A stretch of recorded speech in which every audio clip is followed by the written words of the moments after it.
know if the food is safe or not. Nobody seems to want to go there. We've got all kinds of scientists who find, the rats with organs that are misshapen, and we round up in babies and round up in pregnant women's urine, and we've got all kinds of these reports, but every time it gets published or it gets on the news, something happens and it's swept under the rug. So it's not a long book, it's a short book. And it's meant for people who don't really know what New World Order conspiracy is in the first place and aren't quite sure what the terms Big Pharma and Big Agri are. So it's just kind of a beginner book into people getting too powerful. What is your main gripe with these people who are powerful? You seem to have a hidden agenda, and I'm trying to get to it, because I've never understood why people get onto their orange crates in the middle of the street and yell New World Order. Like Monsanto and DuPont, all these major companies. Sure, they've done bad. They've screwed up, but so has every other company in the world. Look at GM. How many recalls have they had this year? And yet, you don't hear anybody saying that GM is part of the New World Order. You don't hear anybody saying that the government is protecting GM. So why is it that only certain companies get targeted? Well, again, when you're talking about the food industry, that's I think Henry Kissinger said the person who controls the food controls the world. Right. This is the biggest deal. I mean, this is bigger than gas. This is bigger than oil. What we eat might not be safe, and it seems like nobody's really interested in finding out, which I have a problem with. I would like to know that the FDA is protecting me when I go to the grocery store, not in cahoots with the very companies that are selling the seeds all over the country and the world, for that matter. That's my gripe. I would like to trust that the people that I pay through my tax dollar are doing their job, and they're not being bribed, or in a lot of cases, the FDA is Monsanto. We've got Monsanto employees who skirt on over to the FDA, and the president appoints them in all these high positions, and they rubber stamp their own products. And then once they serve their purpose, they go back to Monsanto, and they make their, seven-figure income. Mm-hmm. So if that's having a problem, then I guess I have a problem. But it's not because of the power. Bill Gates has a ton of power. I don't have a problem with Bill Gates, even though he does own about 500,000 shares of Monsanto, but that's beside the point. What I have a problem with is people getting sick off of food that they're eating that they think is healthy. They're buying fruits and vegetables for their kids, and then their kids get cancer a few years later. That's what I have a problem with. Okay, now let me ask you, what have you done as a person who is making these claims? Have you gone to your senator? Have you gone to Congress? Have you made direct contact with the FDA? Have you contacted Monsanto and brought your concerns to them? And if so, what have been their responses? No, I have not contacted any of those people. Why not? If you've got a gripe, wouldn't that be the natural way to go? Is to directly ask these people the direct questions. Well, maybe that'll be my next book, Rob. That should be your first one.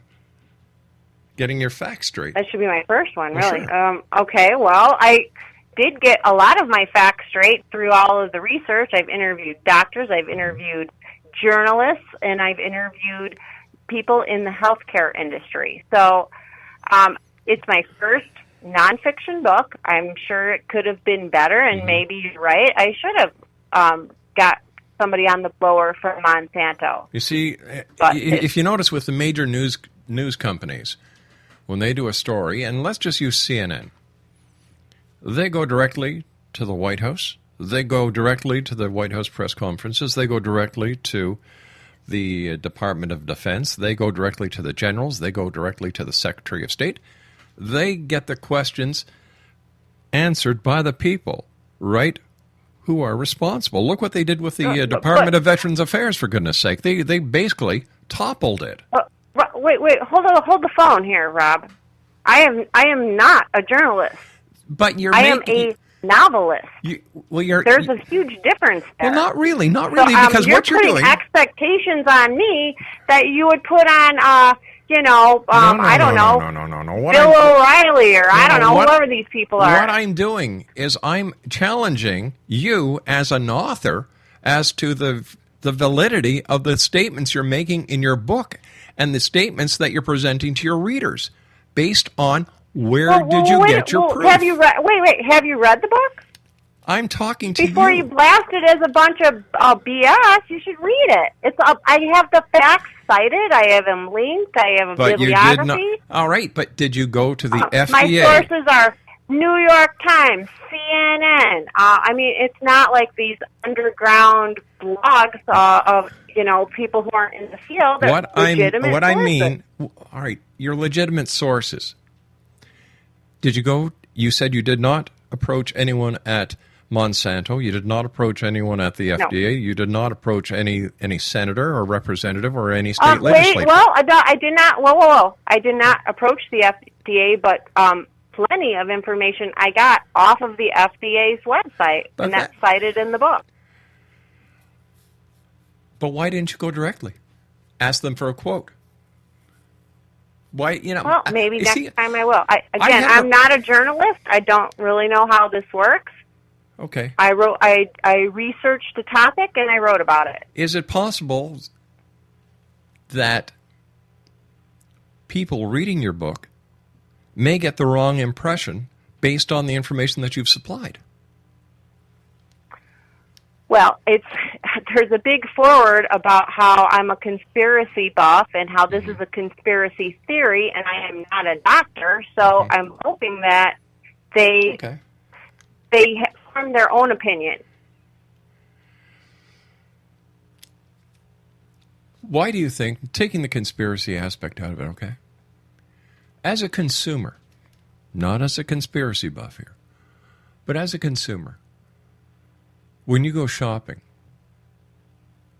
do you read the labels to make sure that you don't buy anything that's not good for you, your family, or anyone that you're going to be preparing food for? More and more and more, and I'm going to tell you right here and now, it's expensive. It's expensive to eat organic. I think everybody knows that, and that's why they're not doing it, because it's expensive. And when you've got an economy where people are working a couple of jobs to make what they were making 10 years ago to put food on the table, they're not going to pay $6 for a gallon of milk. They're going to pay $3. And who cares even if they know it's loaded with bovine hormones and what else? That they just don't have the money. They don't have the money to double up their groceries. They're barely making ends meet, and I get that. It seems like people are playing Russian roulette with the food that they're ingesting because they don't want to spend the extra buck for the food that's better for them. Well, some of them don't even know about it. A lot of people I talked to didn't even know what a GMO was. So I don't know why the news... if anything, you want to talk about fair journalism, well, how come we don't have more journalists on TV talking about GMOs and what they are, and talking about organic food, and talking about why it's not on the label if a food's filled with GMOs? What research has been done on GMOs that prove that there is a concern that should be shared with the consumers? Well, there's quite a few small studies with rats. One guy was from Scotland. I'll use him as his example's most recent on my mind. His name is Arpad Putze, Dr. Arpad Putze. He's one of the many examples. He was studying GMO potatoes. And out of the 12 or 15 rats that he used, he didn't use a lot of rats, but he found in all of them that their organs were enlarged, and tumors grew on the rats. So they used him to put a safety standard on the potatoes, but he couldn't do that because his findings suggested something else. And he was brave enough to go on the BBC and talk about it. He immediately got fired from his job and cast off, and he was a doctor. He was a doctor, and he got cast off as a quack. His life was pretty much ruined. Why was he cast off as a quack? I have no idea. So he ran a study. Yeah. He had the results. He didn't have an agenda. He went on TV about it, and he was fired. But is it possible? That was that. Is it possible that his research was flawed, and that the facts or the results that he presented on television, based on flawed research, was the result of why he was let go from his job? Is it possible? I doubt it. I really do. When you're feeding rats nothing but potatoes and that's what happens, I don't know how that's flawed. A good study would be the government saying, oh, well, if that happened to 12 rats, let's enhance this study. Let's bring in 1,000 rats and see what happens. They didn't do that. They didn't give him another chance to expand the study and to see what was going on. They fired him. Are there any other studies that you know of that you can share with us? There was another one from a man from Berkeley. I think his name was offhand Chappella. And he wrote an article about GMO corn. And again, somehow, I'd have to go back to my book, which I don't have the page earmarked or anything, but as the story goes, this Professor Chappella pissed off the Mexican government because he, again, published an article about how bad GMO corn was, which is something that the Mexicans have really latched onto now. And he, again, almost got fired and so forth. But he wasn't fired, right?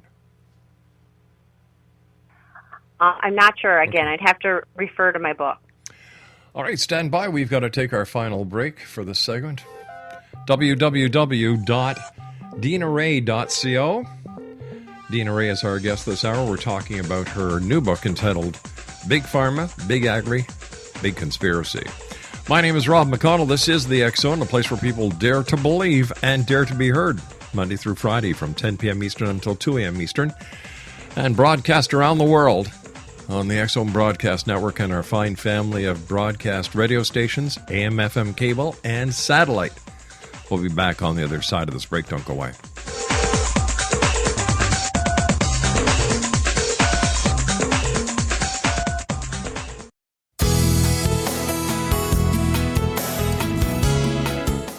With each new extreme weather event or terrorist act, it becomes increasingly obvious that we live in uncertain and challenging times.